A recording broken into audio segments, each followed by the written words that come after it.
at 10. Listen to podcasts of Joe Walsh and Chicago's Morning Answer with Dan Proft and Amy Jacobson on the AM 560 mobile app. Download it today at 560theanswer.com/mobile.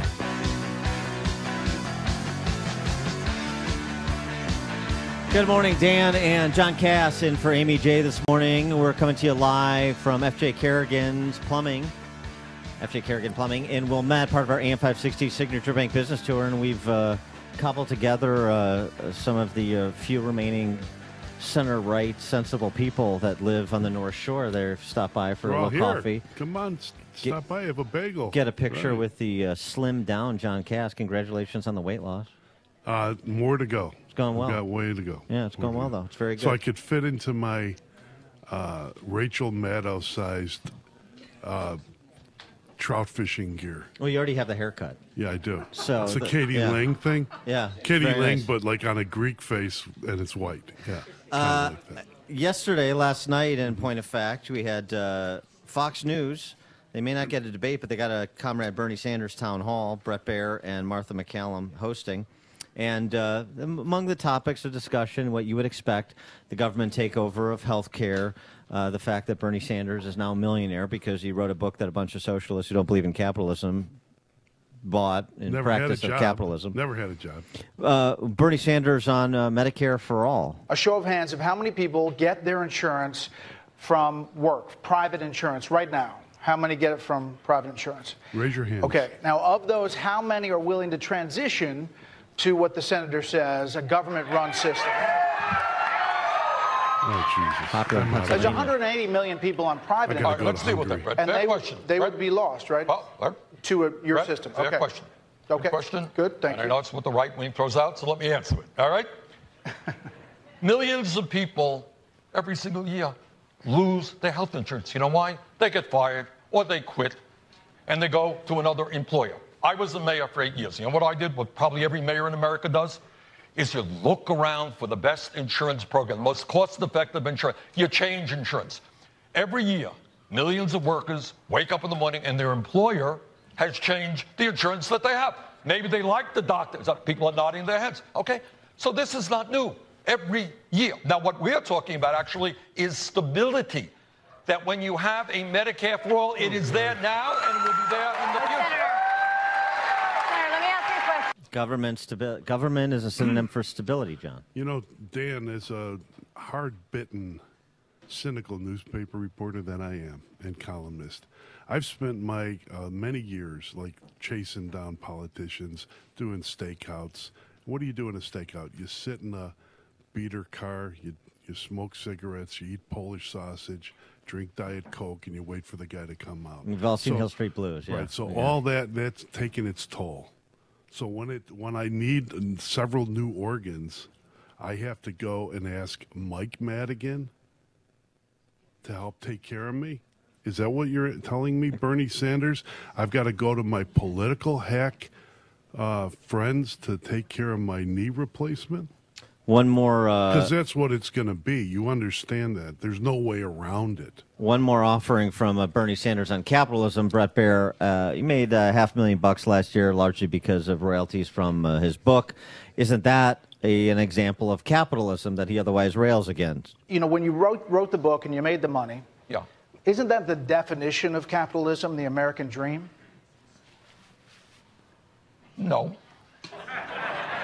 I mean, you know, what we want is a country where everybody has opportunity. You know, I have a college degree. Like, I'm a United States Senator. But a lot of people don't have a college degree. A lot of people are not United States Senators. I want everybody in this country to be able to have health care, to have education, to when they turn on the water, have drinkable water, not toxic water. So what we are fighting for, Brett, is a society not where just a few people can make a whole lot of money, but a society where everybody in this country has the opportunity to live in security and dignity. Spying isn't spying. Capitalism isn't capitalism. Things are being redefined faster than we can keep up. John Hinderaker, he's the president of the Center of the American Experiment, also one of the contributors to powerlineblog.com, which is always a must-read. He joins us now with more on this topic. John, thanks for being with us again. Appreciate it. Hey, good morning, Dan. Morning. Were you persuaded by Comrade Bernie's vision for a better, more just America where everybody can be a U.S. senator? Well, I don't know who handed out the tickets to that event last night, but obviously the hall was packed with Bernie bros, and the stuff that he was tossing out there was very popular. You talk about health care, and the Democrats think that's their best issue, and I think if you look at polling, it probably is. But the fact is that the overwhelming majority of Americans are happy with their own health care, and they're happy with their own insurance, and they're happy with their own doctors, the overwhelming majority. And so the concern tends to be about, but what about some other people? There are some other people that maybe aren't covered through their employers and so on. And I think as it sinks in with voters that the Medicare for All plan involves making all of that illegal. It's not giving you a choice. It's going to be illegal for employers to provide group health insurance of the sort that the large majority of Americans now have and enjoy. And I just don't understand how once people begin to understand how this is actually going to work. I don't understand how the Democrats think they're going to be able to sell it. I wanted to also get your take on a piece your colleague over at PowerlineBlog.com wrote, Stephen Hayward. This is great. The little bit of history is always fun.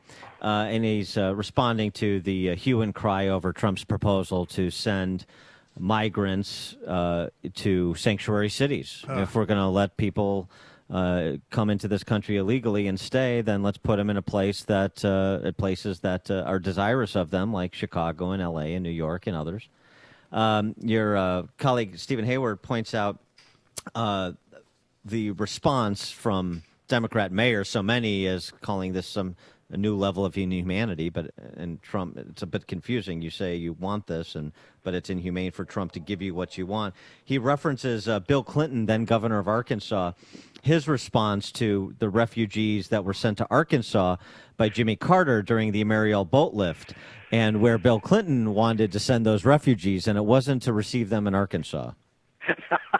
That is such a great historical parallel. The famous Mariel Boatlift. What was it, 150,000, 125,000 people that were basically kicked out of Cuba and sent to the United States, and a lot of them were being sent to Arkansas. Bill Clinton, who was governor at the time, he was ready to call up the National Guard and start shooting at them, and his proposal was, no, send them to Guantanamo Bay. Right. Yes. Hello to my little friend. Actually, made a fair amount of sense. But the contrast with today's sanctuary cities and sanctimonious Democratic politicians and so on is striking. What do you think about that? There's some criticism of what Trump has proposed, even from the Wall Street Journal, which I guess to some extent is not that surprising. There's sort of a coalition partner with I wouldn't say open borders, but certainly some of the corporate set that is very sympathetic to policies like Sanctuary City and has been opposed to Trump's policy proposals and tenor on immigration. Do you think that sort of giving the Democrats what they want, good and hard, is a good strategic approach? Well, I may be wrong. I don't think it's a serious proposal. I think Trump is just trolling the Democrats, and I think it's having exactly the intended effect. I've got a friend who's fiery on the subject of illegal immigration. He's been saying this for years. Sure. He's been saying, okay, the liberals want millions of illegal immigrants flooding across the border. Where are we going to put them? Well, he says, how about the Hamptons? The Hamptons are very thinly populated. I bet we could fit 50,000 illegal immigrants in the Hamptons. Then there's Marin County. Hardly anybody lives in Marin County. Let's put tens of thousands of them there. And how about Nancy Pelosi's San Francisco mansion? Have you seen pictures of where she lives in San Francisco? I mean, she could fit 20 or 30 illegals right there in her own house. Why not? Of course, that's not what happens. The liberals live in their gated communities with their guards and so on. And it's the people in the border counties in Texas and Arizona that bear the brunt. So I may be wrong, but I don't think this is a serious policy proposal. I think Trump is just pointing out the hypocrisy of these Democrats who say they're so welcoming. We got to be welcoming to all these illegal immigrants. okay, fine, you could welcome thousands of them in your own city. But practically everybody gets the point. But here's the thing. This dialogue going on. He realizes that he's just exposing the Democrats as hypocrites. But here's the thing. It may be. I tend to agree with you that it's just pointing out the hypocrisy. But should it be a serious proposal? Should we talk to Cardinal Supich here in Chicago and say, open up the Cardinals Mansion and we'll bring people who are in this country illegally and waiting for their asylum application to be adjudicated ostensibly, we'll bring them to your mansion. We will put them in sanctuary cities. We'll test the model of governance you suggest is superior. All of you Democrat socialists who lord over urban centers throughout the country that are that have conferred sanctuary status on themselves. What about making it a serious proposal? Well, why not? It's kind of comical to hear the Democrats saying, no, it would be illegal to send them all to sanctuary cities. Well, I don't know how you can even talk about what's legal. The whole situation is illegal.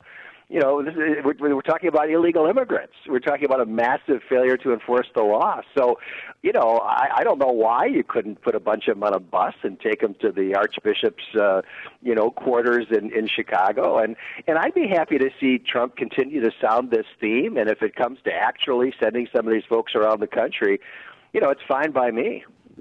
Isn't it? I mean, I've noticed the media's reaction to it. They're kind of smart analysts will say that it's being trolled, and then the dumb ones will then continue the trolling, like on the left, and say, yes, please, bring them in. We want them here. I want them here.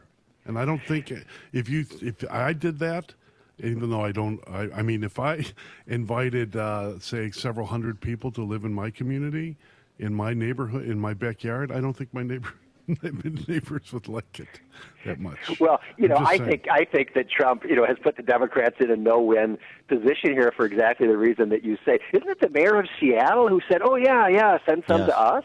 Mm-hmm. Now, if you followed in the news what's been happening to that city in the last few years, I mean, it's just falling apart. Yeah. And I can only imagine what residents of Seattle think of their mayor saying, "Oh yeah, send a few thousand our way," So I think no matter how the Democrats respond, Trump is making his point. Yeah, and to your point about San Francisco and Nancy Pelosi, their Pelosiville, since 2011, there have been at least 118,000 reported instances of human fecal matter on city streets. They've got a real problem over. People are having breakfast, Dan. I'm just saying. They can't even. I'll tell you, I started going to San Francisco decades ago, and it was this kind of magical place. You couldn't believe you're in America. It was like totally different from any California other city. Dreamin'? It was romantic. It was exotic. Well, now it's turned into a pit. And major organizations that have had, annual conventions in San Francisco year after year are canceling them and moving them to other cities, and people are starting to avoid San Francisco. It's becoming almost uninhabitable. And this is what decade after decade of liberal governance will do to a city. He is John Hinderaker, president of the Center of the American Experiment, and again, get his writings and those of his colleagues at powerlineblog.com. John, thanks again for joining us. Appreciate it. Hey, thank you. Have a great day. And you joined us on the Turnkey.pro answer line. Listen to podcasts of Dan and Amy from the AM 560 mobile app. Download it today at